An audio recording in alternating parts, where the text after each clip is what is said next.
पूरे दक्षिणपुरी मदनगीर इलाके में शोर मच चुका था कि शांति मंडल की लड़की राजेश्वरी के लड़के के साथ भाग गई। शांति ठंडी जमीन पर बैठी भी झुलस रही थी। नए कूलर की ठंडी हवा भी उसे गर्म लग रही थी।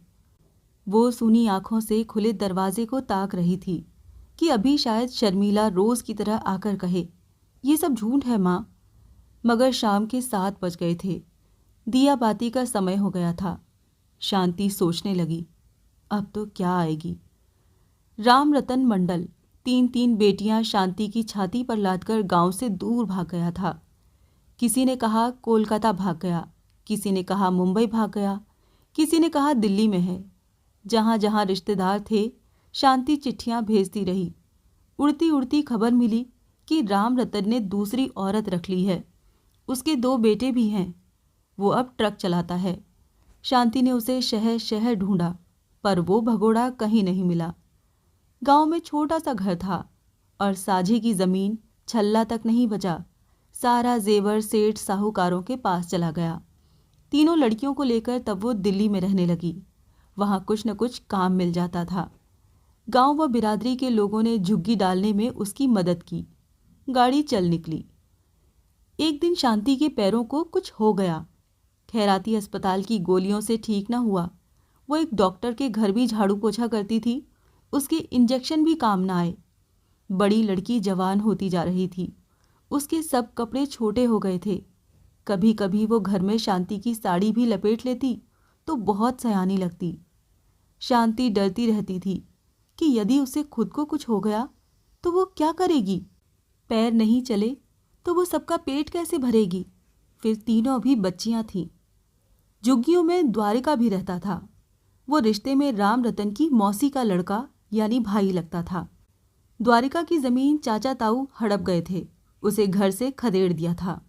उसका बाप फौज में मर गया था। माँ पहले ही चल बसी थी। जमीन जायदाद चली गई। उसका उसे दुख न था। दुख था तो सिर्फ इसी का कि उसे घर से भी निकाल दिया था। दिल्ली में वो खुश नहीं था। गांव घर खेत खलिहान की याद आती थी, पर क्या करता। वो आटा दाल वाले का रिक्शा चलाता था। कच्चे पक्के 2 टिक्कर सेक कर खा लेता था। शांति से हमदर्दी थी कि अकेली औरत बिना मर्द के 3 बेटियां पाल रही है। वो कभी कभी रोटी के वक्त बच्चों के लिए बिस्किट केले ले आता था। शांति उसे गरम गरम 2 रोटियां डाल देती। वही बेचारा खबर लाया था कि थोड़ी दूर एक चर्च में एक अंग्रेज डॉक्टर आया है। बड़ी शिफा है, बड़ा जादू है उसके हाथ में। उसकी दवा से शांति वाकई ठीक हो गई। कुछ दिनों में वो डॉक्टर साहब के घर का खाना भी बनाने लगी। हाथ पैरों की कई तकलीफों के लिए डॉक्टर साहब ने नसों की मालिश सिखाने की क्लास भी शुरू कर दी। शांति बड़े गौर से देखती। डॉक्टर साहब ने उसकी इच्छा देखकर उसे क्लास में रहने की इजाज़त दे दी और वो जल्दी ही सीख भी गई। इंग्लिश के कुछ शब्द भी उसकी ज़बान पर चढ़ने लगे। चर्च से 2-3 मेम साहबों का काम मिल गया। शांति की दुनिया ही बदल गई। उसने पिछले सब काम छोड़ दिए। मालिश में मेहनत थी मगर पैसा था।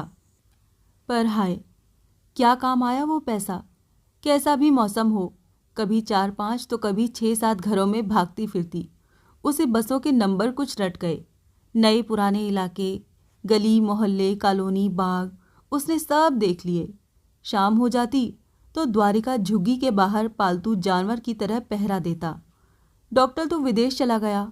वो देश देशांतर में घूम घूम कर गरीबों का इलाज करता था। मगर शांति मालिश में ही सुबह शाम लगी रही।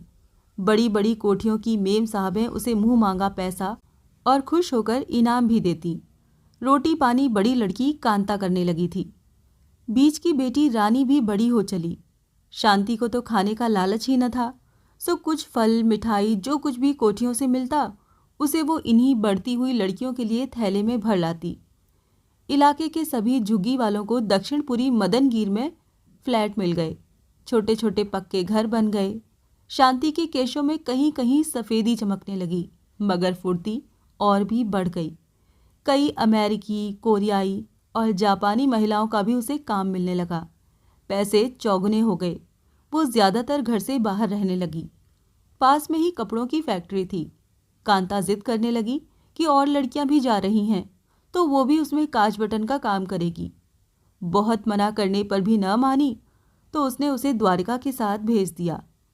सब ठीक होने लगा। कांता खुश रहने लगी। वो सुबह का खाना बनाकर फैक्ट्री जाती, शाम का खाना बीच की बेटी रानी स्कूल से आकर बना लेती। वो भी बड़ी हो रही थी। शांति घर से बाहर जाती तो डरती, लड़कियों को समझाती रहती कि किसी से ज़्यादा हंसना बोलना मत। शहरों में लोग बहला फुसला लेते हैं, किसी की बातों में ना आना। कोई भी बात हो तो मुझे बताना। अपने गांव जाकर अच्छा रिश्ता देखकर कांता की शादी करेगी। शांति यही सोचती रह गई। पहला बम कांता ने ही फोड़ा। भाभी, कांता का इंतजार कर रही हो? द्वारिका ने पूछा। वो अब कहाँ आएगी? क्या? क्यों? सब ठीक तो है? उसे हुआ क्या? शांति ने घबराकर पूछा। भाभी, उसने फैक्ट्री के टेलर से आर्य समाज मंदिर में शादी कर ली है। ये सुनकर शांति सिर पीट पीट कर रोने लगी। मैं तो धनीराम जी के बेटे या फिर चौधरी लखनपाल के छोटे भाई के बारे में सोच रही थी। सिर्फ 1 हफ्ते में गांव जाना था। ऐसी जल्दी क्या थी? माँ को मरा मान लिया। अरे कभी बोली भी नहीं, पता भी न चला। इसीलिए तो मैं फैक्ट्री नहीं भेजना चाहती थी। अब रोने से क्या फ़ायदा भाभी? खुद को संभालो। बाकी लड़कियां घबरा गई हैं। शक तो मुझे हुआ था, पर छोटी सी बच्ची खुद शादी कर लेगी, ये नहीं पता था। सुनते ही गुस्सा तो आया। सोचा पीछे पीछे जाऊं और उस टेलर मास्टर के हाथ पैर तोड़ दूं। मगर फैक्ट्री वालों ने समझाया कि अब तो शादी हो चुकी है। मांग में सिंदूर भर दिया, मंगलसूत्र पहना दिया। अब क्या होगा? द्वारिका, उसने मेरे सीने पर घूंसा क्यों मारा? उस भगोड़े नाक की बच्ची को दूध पिलाती रही। क्या लात मारी है! माँ को डस गई, मेरी कोख पर थूक दिया है। कुछ दिनों बाद दोनों आए। शांति ने कुछ नहीं कहा। कांता आते ही शांति के पैरों में गिर गई और रोने लगी। आंसुओं में सब बह गया। दामाद देखकर शांति का दिल तड़प उठा। अधेड़, दांतों में सोना जड़ा, रंगरूप भी खास नहीं। वो पान मसाला चबाता, चारों तरफ घूर घूर कर देखता और बेबात हंसता रहा। द्वारिका भी भागा आया था। खैर, शांति चुप बैठी रही। रानी और शर्मिला ने जल्दी जल्दी आलू की सब्जी और पूड़ियाँ बनाई। द्वारिका नुक्कड़ के हलवाई से मिठाई ले आया। बस उसके बाद फिर शांति ने नई जिंदगी शुरू कर दी। रात दिन मेहनत करती रही। कांता की भी लड़की हो गई। वो रोती पीटती आती थी और जो भी टेलर मास्टर मांग करता था, बर्तन, भांडे, कपड़े, लत्ते और रुपया पैसा, वो सब लेकर चली जाती थी। दूसरा बम फूटा 2 साल बाद। सुबह सुबह चिट्ठी मिली। पहले तो शांति से पढ़ी ही नहीं गई। आंखों के आगे अंधेरा छाने लगा। अक्षर साफ दिखाई नहीं दिए। बड़ी मुश्किल से शर्मिला ने चिट्ठी पढ़ी। रानी चली गई है एक ड्राइवर के साथ। शांति छाती पीट पीट कर रोने लगी। ये क्या हो रहा था? इतने जतन और प्यार से पाला था, पता नहीं क्या कमी रह गई। वो उनके लिए पैसा कमाने को भूखी प्यासी रात दिन भागती रही। रोज समझाती थी कि किसी से भी हंसी मजाक नजरें मत मिलाया करो, किसी के फुसलाने में मत आओ। बाप न भागता, घर में रहता तो अपनी बच्चियों को अपने साए में छिपा कर रखता। शर्मिला माँ की हालत देखकर घबरा गई। वो भी उससे चिपट कर रोने लगी थी। माँ, मैं आपको कभी छोड़कर नहीं जाऊंगी। साल भर में ड्राइवर रानी को वापस उसी के घर पटक गया। उसके माँ बाप रानी को अपने घर में रखने को तैयार नहीं थे। पेट में बच्चा था। शादी का कोई पक्का सबूत भी नहीं था। प्यार का बुखार उतर गया था। माँ का कलेजा द्रवित हो उठा। सो शांति ने चुपचाप लड़की को संभाला। रानी के हाथ पांव काफी कमजोर हो गए थे। खुराक भी शायद पूरी नहीं मिली थी। उसकी भी स्वस्थ लड़की हुई। रानी इसी उम्मीद में रही कि बच्ची को देखने को शायद ड्राइवर आएगा, प्यार के वादे निभाएगा। बाहर उधर राजेश्वरी ने कोसना शुरू कर दिया था।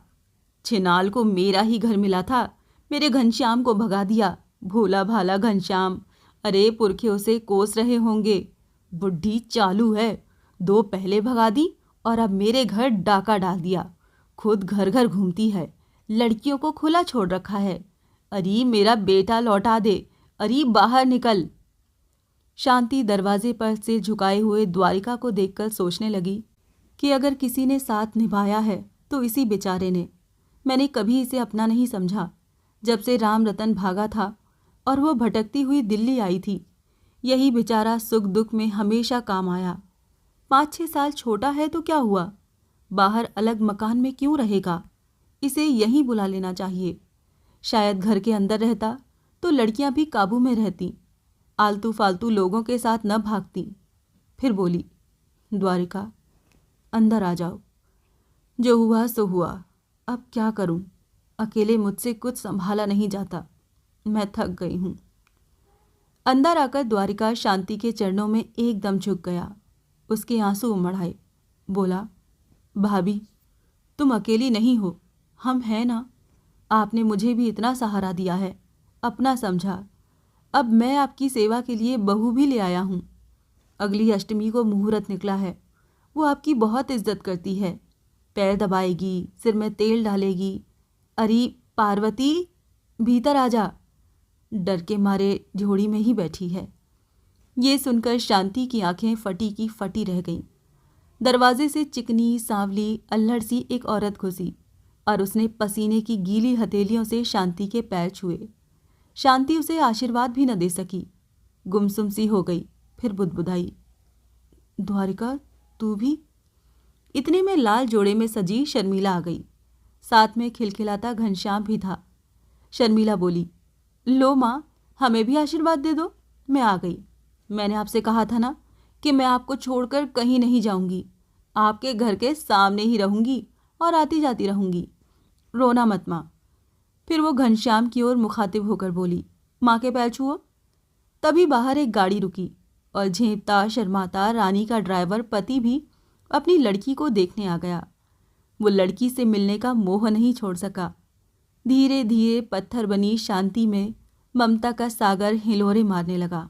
वो फपक उठी, शायद अब लड़कियों का भविष्य सुधर सके।